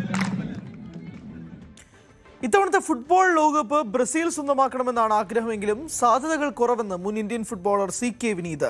കണ്ണൂർ സ്വദേശി അടക്കം ലോകകപ്പിൽ ബൂട്ട് കിട്ടുന്നത് ആവേശകരമെങ്കിലും ഇന്ത്യ ലോകകപ്പിന് ഇറങ്ങാൻ അടുത്ത കാലത്തൊന്നും സാധ്യതയില്ലെന്നും വിനീത് ന്യൂസ് 18നോട് പറഞ്ഞു. ഡബിൾ ഡെക്കർ ബസ്സിൽ കോഴിക്കോട് നഗരം ചുറ്റിയുള്ള SFIയുടെ ലോകകപ്പ് ആഘോഷത്തിൽ പങ്കെടുക്കുകയായിരുന്നു CK വിനീത്. കാറ്റ് നിറച്ച ഒരു പന്തിന് പിന്നാലെയാവും ഇനി ദിവസങ്ങളോളം ലോകം. ഫുട്ബോളിന്റെ ആവേശം കേരളത്തിലും കത്തിപ്പടരുകയാണ്. പ്രത്യേകിച്ചും ഫുട്ബോൾ ഭ്രാന്തന്മാരുടെ നാടാണ് കോഴിക്കോട്. ഇവിടെ വലിയ രീതിയിലുള്ള ആഘോഷ പരിപാടികളാണ് ഓരോ ദിവസവും നടന്നുകൊണ്ടിരിക്കുന്നത്. നമുക്കൊപ്പം ദേശീയ താരം അല്ലെങ്കിൽ ഇന്ത്യയുടെ താരമായിരുന്ന കേരളത്തിന്റെയൊക്കെ പ്രിയപ്പെട്ട താരമായിരുന്ന CK വിനീത് ഉണ്ട്. വിനീത്, ലോകം ഒരു പന്തിന് പുറകെ ആവാൻ പോവുകയാണ് ഇനിയുള്ള ദിവസങ്ങൾ. ലോകം പന്തിന് പുറകെ തന്നെയാണ് എല്ലാപ്പോഴും, എല്ലാ കാലവും. തുടങ്ങുകയാണ് ലോകകപ്പ്. അതിന്റെ ഒരു ആഘോഷമാണ് ഇപ്പൊ നടക്കാൻ പോകുന്നത്. 4 കൊല്ലം കൂടുമ്പോൾ നടക്കുന്ന ഒരു ആഘോഷം എന്ന് വേണമെങ്കിൽ പറയാം. എന്താ പറയാ, അതിന്റെ ആവേശമാണ് നിങ്ങൾ ഇവിടെ കാണുന്നത്. ഞാനിപ്പം ഒരുവിധം എല്ലായിടത്തും കണ്ടു വരുവാണ്. ഓരോ പരിപാടികൾ വേൾഡ് കപ്പ് ആകുമ്പോൾ ഞങ്ങളെ കൂടുതൽ ആവശ്യമാണല്ലോ നാട്ടുകാർക്ക്. അപ്പോൾ ഞങ്ങൾ എല്ലായിടത്തുള്ള പരിപാടികൾ കണ്ടുവരുന്നതാണ്. കോഴിക്കോട് ഇപ്പോൾ SFI നടത്തുന്ന പരിപാടിന്റെ ഭാഗമായിട്ടുണ്ട്. എന്താ പറയാ, നിങ്ങൾക്ക് അങ്ങോട്ട് ക്യാമറ അങ്ങോട്ട് തിരിച്ചാൽ കാണാം എന്താണ് ഇതിന്റെ ആവേശം എന്നുള്ളത്. ഈ ടീമുകളുടെ എണ്ണമൊക്കെ കൂടുതലുള്ള ഒരു വർഷമാണ് അല്ലേ? പങ്കാളിത്തം കൂടുകയാണ്. അതിനനുസരിച്ചുള്ള കളിയുടെ ക്വാളിറ്റിയും കൂടുമെന്ന് വിചാരിക്കുന്നു. ഈ മെസ്സിയുടെ അംഗങ്ങൾ തുടരുകയാണ്. കഴിഞ്ഞ തവണ അദ്ദേഹം അവസാന ലോകകപ്പ് ആയിരിക്കുമെന്നാണ് നമ്മൾ വിചാരിച്ചത്. പക്ഷെ അദ്ദേഹം വീണ്ടും കളത്തിലേക്ക്. നിങ്ങളെ വിചാരം മെസ്സിയുടെ പ്രശ്നമല്ലല്ലോ. വാർത്തകൾ മാധ്യമങ്ങൾ ഉണ്ടാക്കുന്നതാണ്. മെസ്സി റിട്ടയർ ചെയ്യണമെന്നുള്ളത് മെസ്സി പറയണം. ഇപ്പൊ ഇവനും പറയുന്നതാണ്, ഇവൻ പോർച്ചുഗൽ റൊണാൾഡോയിലെ ലാസ്റ്റ് വേൾഡ് കപ്പ് ആവുമെന്നാ പറയുന്നത്. റൊണാൾഡോ പറയാത്തിടത്തോളം കാലം അത് അദ്ദേഹത്തിന്റെ ലാസ്റ്റ് വേൾഡ് കപ്പ് അല്ല. അപ്പൊ ഞാൻ മെസ്സി കഴിഞ്ഞ പ്രാവശ്യം കപ്പടിക്കണം എന്ന് ആഗ്രഹിച്ചിരുന്നു. അതേപോലെ റൊണാൾഡോ അർഹിക്കുന്നുണ്ട്. ബ്രസീൽ ജയിച്ചില്ലെങ്കിൽ അവർ ജയിക്കട്ടെ എന്ന് വിചാരിക്കുന്നു. അങ്ങനെയാണോ? ഏതാ ബ്രസീൽ ജയിച്ചില്ലെങ്കിൽ എന്നുള്ളത് തീർച്ചയായും എന്താ സംശയം. വിനീതാട്ടൻ ഉൾപ്പെടെ ആഗ്രഹിക്കുന്ന വിധത്തിൽ ഞങ്ങൾ ജയിച്ചു വരും എന്നുള്ളത്. അല്ല, എങ്ങനെയാണ് പോർച്ചുഗലിന്റെ ഒരു സാധ്യത? തീർച്ചയായും നല്ലൊരു ടീം ഇത്തവണയുണ്ട്. ബ്രൂണോ ഫെർണാണ്ടസും ഒക്കെ നല്ല ഫോമിലാണ്. പ്രീമിയർ ലീഗ് നല്ല ആവേശവും ഉൾക്കൊണ്ടുകൊണ്ടാണ് അങ്ങോട്ടേക്ക് വരുന്നത്. തീർച്ചയായും ഞങ്ങൾ വലിയ ആവേശം തന്നെയാണ്. ഞങ്ങൾ ടീമും ആ നിലയിൽ തന്നെ വളരെ ഫിറ്റാണ്. അതുകൊണ്ട് നല്ലൊരു കിരീടമില്ലാത്ത രാജാവ് എന്നായിരുന്നു കഴിഞ്ഞ വർഷം വരെ മെസ്സിയെ പറഞ്ഞത്. അങ്ങനെ ഒരു രാജാവ് നിങ്ങൾക്കുണ്ട് പടത്തലവനായിട്ട്. ഞങ്ങൾ ആ പടത്തലവിന് ഒരു കപ്പ് അർഹിക്കുന്നുണ്ട്. ലോകം അത് നൽകും എന്ന് തന്നെയാണ് ഞങ്ങൾ കരുതുന്നത്. പക്ഷെ കേരളത്തിലെ ആരാധകർ കൂടുതലും ബ്രസീലും അർജന്റീനയുമാണ്. അതിന് ചരിത്രപരമായ കാരണങ്ങളുണ്ട്. ഇപ്പോൾ റൊണാൾഡോ ഒക്കെ കളിച്ചു തുടങ്ങിയ കാലം തൊട്ടാണ് ഞങ്ങളൊക്കെ ഇത് കണ്ടു തുടങ്ങിയത്. അപ്പോൾ വിനീതേട്ടനൊക്കെ പറഞ്ഞു റൊണാൾഡീനോയെ കുറിച്ചും അവരുടെ കാലഘട്ടത്തിലെ സൂപ്പർ താരങ്ങൾ, മറഡോണയാണെങ്കിൽ അപ്പുറത്ത്, പെലെ ഇപ്പുറത്ത്. അപ്പോൾ അതിൽ നിന്നാണ് തുടങ്ങിയത്. നമ്മള് പ്ലേയേഴ്സിനെ കണ്ടിട്ടാണ് നമ്മൾ ഓരോ രാജ്യങ്ങളെ ഇഷ്ടപ്പെടുന്നത്. കാരണം നമുക്ക് ഓരോ രാജ്യങ്ങളെ കുറിച്ച് അറിയുന്നതിനെക്കാട്ടും കൂടുതൽ ആ പ്ലേയേഴ്സിനെ കുറിച്ച് അറിയാം. റൊണാൾഡോ ആണ് ഇപ്പോൾ പോർച്ചുഗലിന്റെ മുഖം. അല്ലെങ്കിൽ എനിക്ക് തോന്നുന്നു എന്റെ സ്കൂൾ ടൈം തൊട്ട് അദ്ദേഹമാണ് പോർച്ചുഗലിന്റെ മുഖം. ഇപ്പൊ ഇവനൊക്കെ ആ പ്രായമായിട്ടുണ്ടാവും. അപ്പോൾ റൊണാൾഡോ തന്നെയായിരിക്കും അവൻ കാണുന്നത്. ആ സമയത്ത് നമുക്കിപ്പം ബ്രസീലിന് പറഞ്ഞു നിൽക്കാൻ നെയ്മർ മാത്രമേ ഉണ്ടായിരുന്നുള്ളൂ. റൊണാൾഡോനെ കണ്ടതുകൊണ്ട് പോർച്ചുഗൽ ആരാധകരാണ്. റിട്ടയർ ചെയ്യുമ്പോൾ എന്താവും എന്നുള്ളത് കണ്ടറിയണം. പക്ഷേ ഇപ്പം വിനീത് കളിക്കാൻ ഇറങ്ങുമ്പോഴായാലും നിങ്ങൾ ഗോൾ പോസ്റ്റിന് അടുത്തേക്ക് വരുമ്പോൾ നമ്മുടെ ഞരമ്പുകളിൽ ഒരു പിടപ്പ അല്ലേ? ഇത് ക്ലിയർ ചെയ്യുമോ, അടിക്കുമോ, ഇല്ലയോ, മിസ്സാകുമോ ഇല്ലേ? ആ ഒരു ആവേശം ഒരു ഭീകരമല്ലേ? കളിക്കുമ്പോഴും കളിക്ക് പുറത്ത് നിൽക്കുമ്പോഴുള്ള ആവേശം. ഗ്രൗണ്ടിൽ ഇറങ്ങുമ്പോൾ വേറെ ഒരു പ്രത്യേകത. ഞങ്ങൾക്ക് ഈ പറയുന്ന ടെൻഷൻ ഞങ്ങൾക്ക് ഉണ്ടാവില്ല. കാരണം ഞങ്ങൾ ട്രെയിൻ ചെയ്യുന്നതാണല്ലോ. ആവേശം എന്നുള്ളത് ഒരു പ്രത്യേക സാധനമാണ്. അതായത് ഗ്രൗണ്ടിൽ ഇറങ്ങിക്കഴിഞ്ഞാൽ എങ്ങനെയെങ്കിലും മറ്റേ ടീമിനെ എന്താ പറയുക കൊന്നിട്ടാണെങ്കിലും ജയിക്കണം എന്നുള്ള രീതിയിലാണ് ഞങ്ങൾ കളിക്കാൻ ഇറങ്ങുന്നത്. ചിലപ്പോൾ ജയിക്കും, ചിലപ്പോൾ തോക്കും. പക്ഷെ എല്ലാ കളിയും ജയിക്കാനാണ് ഇറങ്ങുന്നത് എന്നുള്ളതാണ്. അത് എന്താ പറയുക പറഞ്ഞറിയിക്കാൻ പറ്റില്ല. ആ ഒരു എന്താ പറയുക നമ്മളെ ഫീലിംഗ് എന്ന് പറയുന്നത് പറഞ്ഞറിയിക്കാൻ പറ്റാത്ത സാധനമാണ്. പ്രത്യേകിച്ച് നമ്മളിപ്പോൾ ഒരു നല്ല മാച്ച് അല്ലെങ്കിൽ ഒരു ടഫ് മാച്ചൊക്കെ ജയിച്ചു കഴിഞ്ഞാൽ ഉണ്ടാകുന്ന ഇമോഷൻ എന്ന് പറയുന്നത് നമുക്ക് ഒരിക്കലും അത് എന്താ പറയുക നമുക്ക് എക്സ്പ്ലെയിൻ ചെയ്ത് തരാൻ പറ്റില്ല. അത് ഇത്തവണ ആരാണോ ഒരു ഫേവറേറ്റുകൾ അല്ലെങ്കിൽ ഇത്തവണ കപ്പടിക്കാൻ സാധ്യതയുള്ള രാജ്യം ഏതാണ്? ഞാൻ എന്റെ ടീം കപ്പടിക്കുന്നു വിചാരിക്കുന്നു. ഫേവറേറ്റുകൾ കുറെ ഉണ്ട്. അർജന്റീന ഉണ്ട്, സ്പെയിൻ ഉണ്ട്, ഹോളണ്ട് ഉണ്ട്, ഫ്രാൻസ് ഉണ്ട്, ഇവരൊക്കെ ഉണ്ട്. അങ്ങനെ പല രാജ്യങ്ങളുണ്ട്. എല്ലാം ഒന്നിനൊന്ന് മെച്ചാണ്. ആര് ജയിക്കുമെന്നുള്ളത് അവരുടെ പെർഫോമൻസിന്റെ അടിസ്ഥാനത്തിലിരിക്കും. ഈ ബ്രസീലിന് പക്ഷേ കുറച്ച് നാളായിട്ട് അല്പം ക്ഷീണമാണ്. അതുകൊണ്ടാണ് ഞാൻ എടുത്ത് ബ്രസീൽ എന്ന് പറയാത്തത്. കാരണം നമുക്ക് പെർഫോമൻസ് ഇല്ലെങ്കിൽ ജയിക്കാൻ പറ്റില്ല. നമുക്ക് പ്ലേയേഴ്സ് ഉണ്ട്, കോച്ച് ഉണ്ട്. അത് ഗ്രൗണ്ടിൽ ആ പെർഫോമൻസ് വരണം. ഇത്തവണ അത് വരും എന്നുള്ള പ്രതീക്ഷയാണ് നമുക്ക് എല്ലാവർക്കും. അപ്പോൾ അത് വരട്ടെ എന്ന് ആഗ്രഹിക്കുന്നു. ഈ റൊണാൾഡോ, റിവാൾഡോ, റോബർട്ടോ കാർലോസ്, കാക്ക, അങ്ങനെ ഒരുപാട് താരങ്ങൾ ഉണ്ടായിരുന്ന ഒരു ടീമായിരുന്നല്ലോ. ഇതിഹാസ താരങ്ങൾ എന്ന് പറയാൻ കഴിയുന്ന ഒരു ടീം. അങ്ങനത്തെ ഒരു ടീമായിരുന്നു. ഇപ്പം അങ്ങനെ ഇല്ല എന്ന് നമുക്ക് പറയാൻ പറ്റില്ല. അങ്ങനെ പ്ലേയേഴ്സ് താരോദയങ്ങൾ ഉണ്ട്. ഇപ്പം എന്താ പറയാ, ക്ലബിന് കളിക്കുമ്പോൾ എല്ലാവരും ഭയങ്കര ഫോമാണ്. അത് രാജ്യത്തിലെത്തുമ്പോൾ വരുന്നില്ല എന്നുള്ള ഒരു കാര്യം നിലനിൽക്കുന്നുണ്ട്. അത് മാറണം എന്നുള്ളതാണ്. അത് ഇപ്രാവശ്യം മാറുമെന്ന് പ്രതീക്ഷിക്കുന്നു. അർജന്റീന ജയിക്കണമെന്ന് ആഗ്രഹിക്കുന്നില്ല, ബ്രസീലുകാരനായതുകൊണ്ട് തന്നെ അല്ലേ? ഇല്ല, ഇപ്രാവശ്യം ഇല്ല. ഇത്തവണ നമുക്ക് വേണം. നമുക്ക് കിട്ടിയാൽ നല്ലത് എന്നുള്ളതാണ്. ഇപ്പൊ എപ്പോഴും പറയുമ്പോഴും ഈ ഏതൊരു ഫുട്ബോളറുടെയും വലിയ ആഗ്രഹമാണ് ലോകകപ്പിലൊന്ന് പന്ത് കെട്ടുക എന്നുള്ളത് അല്ലേ? താങ്കൾക്ക് സാധിച്ചില്ല. ഇന്ത്യക്ക് അടുത്ത കാലത്ത് എങ്ങാനും സാധിക്കുമെന്ന് കരുതുന്നുണ്ടോ? ഇല്ല, കരുതുന്നില്ല. എന്താണ്? അല്ല, ഞാൻ പറഞ്ഞു, നിങ്ങൾ എന്റെ കാര്യം പറഞ്ഞു. എനിക്ക് തോന്നുന്നു 15 കൊല്ലം മുട്ടേ നമ്മൾ പറയുന്നുണ്ട് നമ്മൾ അടുത്ത വേൾഡ് കപ്പ് കളിക്കും എന്നുള്ളത് നമ്മൾ പറയുന്നുണ്ട്. എന്തായി നിങ്ങൾക്ക് അറിയാം. ഇത് വേൾഡ് കപ്പ് കളിക്കുക എന്ന് പറയുന്നത് വലിയൊരു പ്രോസസ്സാണ്. ചെറിയൊരു എന്താ പറയാ, ഇന്ന് റെഡിയായിട്ട് നാളെ കളിക്കാം എന്നുള്ള രീതിയല്ല വേൾഡ് കപ്പ്. അതിനുള്ള സൗകര്യങ്ങൾ നമുക്കില്ല എന്നുള്ളതാണ്. ഇപ്പൊ നമ്മളെ തലപ്പത്തുള്ള ആൾക്കാരുടെ ചിന്താഗതി ആ രീതിയിലേക്ക് വരാത്തടത്തോളം കാലം നമുക്കത് ക്വാളിഫൈ ചെയ്യാൻ പറ്റില്ല. അപ്പോൾ അല്ലെങ്കിൽ ഈ പറയുന്ന പോലെ നമ്മൾ എന്താ പറയാ, ഒരു 100-150 ടീമിനെ ലോകകപ്പ് കളിക്കുന്ന സിറ്റുവേഷനിൽ കൊണ്ടുവരണം. അല്ലെങ്കിൽ നമ്മൾ വേൾഡ് കപ്പ് നടത്തണം. അല്ലാതെ നമ്മൾ ക്വാളിഫൈ ചെയ്യാന്ന് പറയുന്നത് ഇപ്പൊ ഒന്നും നടക്കുന്ന ഒരു കാര്യമായിട്ട് ഞാൻ കാണുന്നില്ല. പക്ഷെ മലയാളികൾ ലോകകപ്പ് കളിക്കുന്നുണ്ട്. മലയാളിയല്ല, മലയാളി വംശജൻ എന്ന് പറയുന്നതായിരിക്കും കുറച്ചും കൂടി നല്ലത്. അത് മുന്നേ ഇന്ത്യൻ വംശജന് മുന്നേ വേൾഡ് കപ്പ് കളിച്ചിട്ടുണ്ട്. ഇപ്പൊ നമ്മൾ മലയാളി അതിന്റെ ഭാഗമാകുന്നു എന്നുള്ളത് ഭയങ്കര സന്തോഷമാണ്. പ്രത്യേകിച്ച് എന്റെ നാട്ടുകാരൻ, കണ്ണൂരുകാരനും കൂടിയാണ്. അവൻ നല്ലോണം കളിക്കട്ടെ എന്നുള്ളതാണ്. എന്തായാലും നമുക്കൊപ്പം ഈ SFI-ക്കാരായ പ്രവർത്തകർ കൂടിയുണ്ട്. ആഘോഷമാക്കുകയാണ്. എങ്ങനെയാണ് ഈ ഫുട്ബോൾ ഇഷ്ടമാണോ? ഏത് രാജ്യമാണ് ഇഷ്ടം? അർജന്റീന കഴിഞ്ഞ തവണ കപ്പടിച്ചു, അതുകൊണ്ട് ഇത്തവണ അടിക്കുമെന്ന് ഉറപ്പായിട്ട് അടിക്കും. എന്താണ് അർജന്റീനയെ സ്നേഹിക്കാൻ കാര്യം? അർജന്റീന സ്നേഹിക്കാൻ അർജന്റീനയുടെ കളി, മെസ്സി, അതേപോലെ തന്നെ മാർട്ടീനസ് പോലെയുള്ള പ്ലെയേഴ്സിനെ കാണുമ്പോൾ അതിനോടുള്ളൊരു ആവേശം, അവരുടെ കളിയിലൊക്കെ കണ്ടിട്ടുള്ളൊരു താല്പര്യത്തിനോർത്താണ് അർജന്റീന. കഴിഞ്ഞ തവണ മെസ്സിക്ക് കപ്പ് തരികയാണ് ചെയ്തത്, അല്ലെങ്കിൽ ഒരുപാട് ആഗ്രഹിച്ചതാണ് മെസ്സിക്ക് വേണമെന്ന്. അത് നടന്നു. ഇപ്രാവശ്യം മെസ്സിക്ക് കിട്ടും. മെസ്സിക്ക് തന്നെ അർജന്റീന അടിക്കും. ഏതാ നിങ്ങളൊക്കെ അർജന്റീനക്കാരാണോ? അർജന്റീന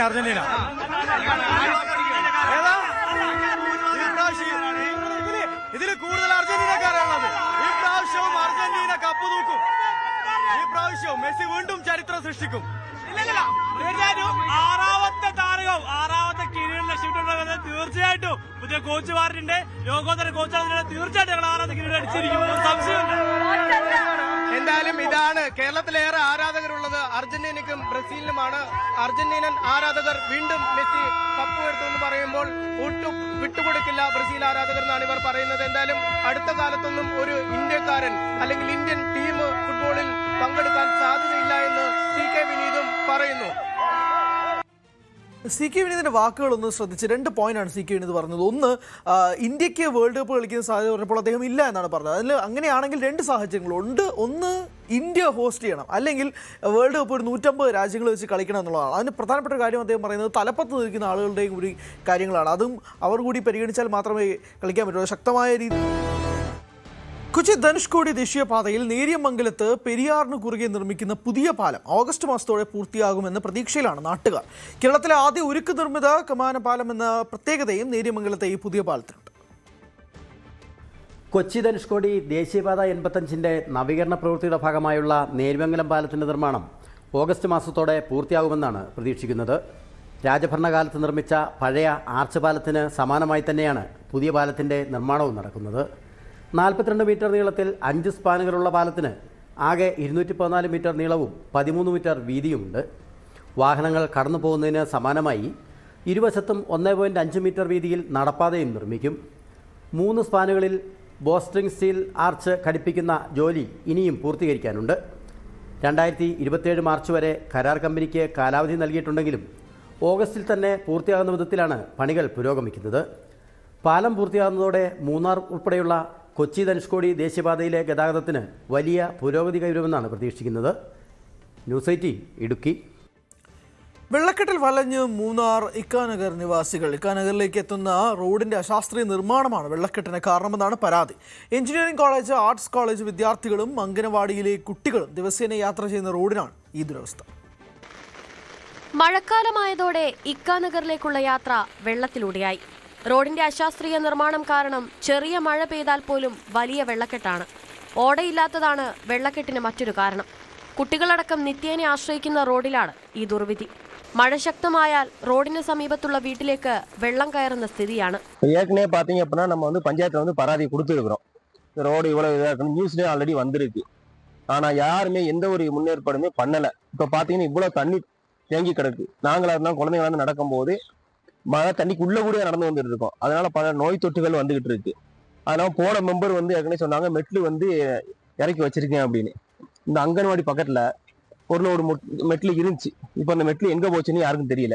இந்த ரோடுக்குள்ள அவസ്ഥ இப்படி இருக்கு. இந்த வீட்டுக்காரங்களுக்கும் கஷ்டம். பொழுதோட தண்ணி அங்க தேங்கி இருக்கு அப்படினால இந்த வீட்டுக்கும் சேஃப்டி கிடையாது. റോഡിന്റെ ശോച്യാവസ്ഥ ചൂണ്ടിക്കാട്ടി പഞ്ചായത്തിലും മറ്റിടങ്ങളിലും പരാതി നൽകിയിട്ടും പരിഹാര നടപടികൾ ഉണ്ടായിട്ടില്ല. എത്രയും വേഗം റോഡിന് സമീപം ഓട നിർമ്മിച്ച് മഴവെള്ളം സുഗമമായി ഒഴുക്കിവിടാനുള്ള നടപടി സ്വീകരിക്കണമെന്നാണ് പ്രദേശവാസികളുടെ ആവശ്യം. ന്യൂസ് 18 മൂന്നാർ. 9 മണി വാർത്ത പൂർണ്ണമാകും. നമസ്കാരം.